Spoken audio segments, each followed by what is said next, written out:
What's your true life story that nobody will believe, but only serious stories? When I was about 9 years old, I woke up in the middle of the night feeling someone gently pulling the blanket up to my chin. It was such a warm, careful gesture that for a second I thought it was my mom. But then I remembered. She was on the night shift at the hospital and wouldn't be home until morning. I froze. I was too scared to open my eyes all the way, but I heard soft footsteps crossing my room, heading toward the door. When I finally got the courage to look, the door was closed like always. No one was inside. The next morning, I asked my dad if he came in during the night, but he swore he didn't. That moment still gives me chills. There's a street light outside my house that flickers twice every night at exactly 3:15. It's been like that for years. Creepy, but consistent. Last week, it flickered 3 times instead. That same night, around 3:20, I woke up to tapping on my bedroom window. The sound came in 3 short knocks, perfectly spaced. I didn't move. In the morning, there were no marks on the glass. I used to work as a night security guard in an office building. One shift, the lobby camera showed a man standing perfectly still by the reception desk. I thought maybe someone had broken in, so I rushed down with my flashlight. The doors were locked from the inside, the alarm was armed, and the lobby was empty. When I checked the footage again, the man was gone, but the timer showed the video had never been paused. I was working late on my laptop when suddenly the little camera light blinked on. I hadn't opened any app.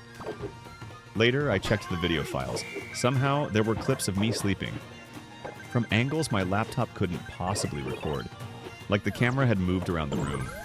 I wiped the hard drive and bought a new computer, but sometimes at night I swear I hear a faint click, like a lens adjusting in the dark. I once ordered an Uber to take me across the city.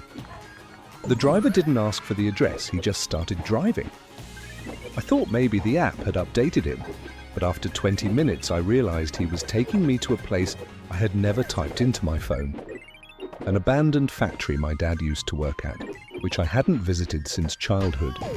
I panicked and told him to stop.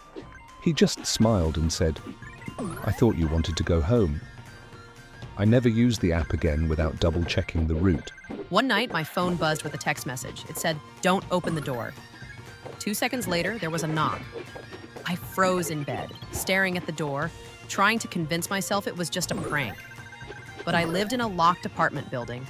Nobody could even get to my floor without a key. I sat there holding my breath until the knocking stopped. The next morning, I checked the number that sent the message. It didn't exist in my call history.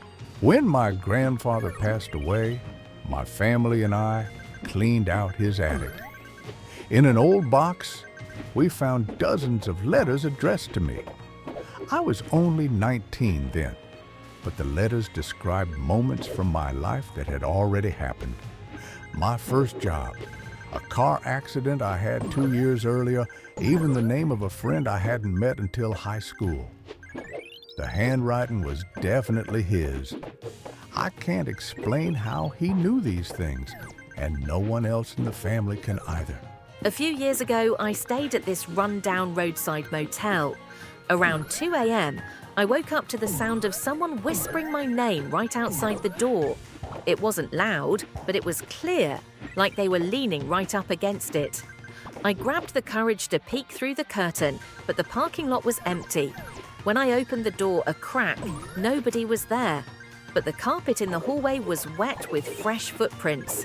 The motel clerk said no one else was checked into my floor that night. I left before sunrise. I drive an old Honda that I bought used years ago. It's nothing special, but it's always been reliable. The weird thing started happening last winter. Whenever I drove past the abandoned hospital on the edge of town, the car radio would switch by itself.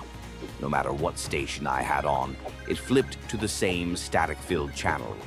At first I thought it was interference, but then I started hearing faint voices in the static. Sometimes it was laughter, sometimes whispering.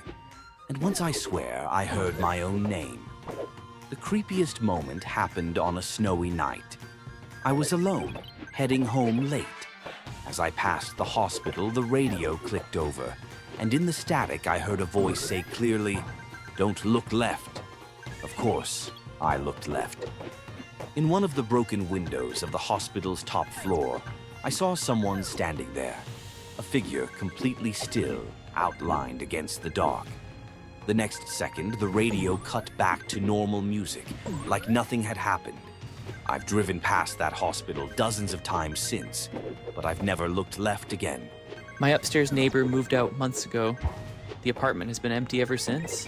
But every evening, usually around 9 p.m., I hear the sound of heavy furniture being dragged across the floor above me. Sometimes, it's footsteps, pacing slowly back and forth. The landlord swears the place is locked and vacant. One night, I recorded the noise and played it for him. He went pale and asked me not to send it to anyone else. It happened about 3 years ago when I was still living in my old apartment. I had just fallen asleep when my phone started ringing around 2:30 in the morning. Half asleep, I grabbed it off the nightstand, but what made me sit up straight was the caller ID. It was my own number. I thought it had to be some kind of glitch, maybe a spoofed call, but curiosity got the better of me, and I answered. The line was filled with static at first. Then, under the noise, I heard my own voice. Not a recording. It was me. Older, deeper, strained, like I was out of breath. And the voice said only one thing. "Don't stay here." Before I could ask anything, the call ended. I tried calling back, but of course it went straight to number not in service. I barely slept the rest of the night. The next morning, I noticed something strange. The picture frame in the hallway had fallen off the wall, glass shattered across the floor. Nothing else was touched. A week later, the apartment building caught fire. It started 2 floors above me, but the smoke damage reached my unit and I had to move out. Nobody was hurt, but sometimes I wonder if that call really was some kind of warning.